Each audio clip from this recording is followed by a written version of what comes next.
So in this video, I am going to tell you about vitamin D, जिसको हम कोल calciferol भी कहते हैं या इसको विटामिन डी भी कहते हैं।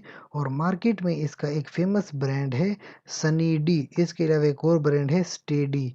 तो ये सनी डी या स्टेडी बहुत फेमस ब्रांड है जो कि दरअसल कोल कैल्सिफेरोल के हैं यानी विटामिन डी के हैं। अब इनका इस्तेमाल कैसे किया जाता है, किस तरह से आपने ये मेडिकेशन लेनी होती है, किन जगहों पे ऐसी मेडिकेशन को अवॉइड करना होता है और क्या-क्या साइड इफ़ेक्ट्स हो सकते हैं, इस वीडियो में हम इन तमाम चीज़ों को डिस्कस करेंगे। लिहाजा एंड तक हमारे पास बने रहिए और बाद में कमेंट कीजिए, लाइक कीजिए और सब्सक्राइब कीजिए। सबसे पहले तो बताऊँ आपको कि लोग विटामिन डी लेते हैं ताकि उनके जिस्म में विटामिन डी इंक्रीज़ हो और कैल्शियम इंक्रीज़ हो। लेकिन अगर आपके जिस्म में ऑलरेडी हाई लेवल है कैल्शियम का, तो कोल कैल्सिफेरोल आपने इस्तेमाल नहीं करनी होती, ठीक है? इसके अलावा जो है आपके ब्लड स्ट्रीम में कैल्शियम को दरअसल ये क्या करता है कि रेगुलेट करता है, इंक्रीज़ करता है और कंडीशंस को एग्रीवेट कर देता है। इसके बरक्स अगर आपके पास अनयूजुअली हाई लेवल हो विटामिन डी थ्री का, तो अगर आपके जिस्म में विटामिन डी थ्री पहले से ही बहुत ज़्यादा है, तो फिर आप कोल कैल्सिफेरोल का इस्तेमाल नहीं करते हैं, ठीक है? इस मेडिसिन को सिर्फ तब ली जाती है जब बहुत हार्मफुल कंडीशन होती है। क्या इस्तेमाल हो सकता है? तो जिन लोगों को पहली बात तो अनकॉम्प्लिकेटेड विटामिन डी की डेफिशिएंसी यानी उनमें विटामिन डी की कमी है, उन लोगों में इस्तेमाल किया जा सकता है। और ये ड्रग इंटेस्टाइनल मैल एब्जॉर्प्शन या क्रोनिक लिवर डिजीज़ में पाई जाती है।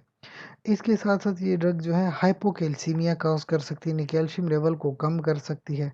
हाइपोपैराथायरॉयडिज़्म यानी जो पैराथायरॉयड ग्लैंड है उसमें कमी ला सकती है। इसके अलावा जो रीनल ऑस्टियोडिस्ट्रोफी जिनको हुई है, यानी बोन डिज़ीज़ जो हुई है ड्यू टू किडनी डिज़ीज़, इसको हम कहते हैं रीनल ऑस्टियोडिस्ट्रोफी। तो इस तरह के प्रॉब्लम्स में ड्रग इस्तेमाल की जा सकती है। इसके अलावा इसको एज़ अ सप्लीमेंट यानी खाने के तौर पे भी दिया जा सकता है जिनको विटामिन डी की कमी होती है। तो 25 नैनोग्राम पर एमएल भी पेशेंट को जो है दे सकते हैं। इसके साथ-साथ कुछ डेफिशिएंसी ऑफ कैल्शियम या फास्फोरस वगैरह है, तो वो भी साथ-साथ मॉनिटर की जाती है। अच्छा, मेडिसिन को यूज़ कर कैसे करते हैं? तो सबसे पहले एक ग्लास ऑफ वाटर यानी पानी के जार में जो है आप वो लेंगे। उसके बाद चाहे उसके साथ मेडिसिन ले लें या उसके बगैर मेडिसिन ले लें। फिर आपने उसको पूरा का पूरा निगल लेना है ग्लास को, और अपनी मेडिसिन को च्यू वगैरह नहीं करना होता। इसके साथ-साथ जो है आप take some time every day to help you remember, यानी कि बार-बार इन चीज़ों को रिवाइज़ करें, दिन में थोड़ा बहुत मुख्तस कर लें और इन चीज़ों को रिवाइज़ करें। और इस तरह डॉक्टर के जो इंस्ट्रक्शंस हैं उस पे अमल करें।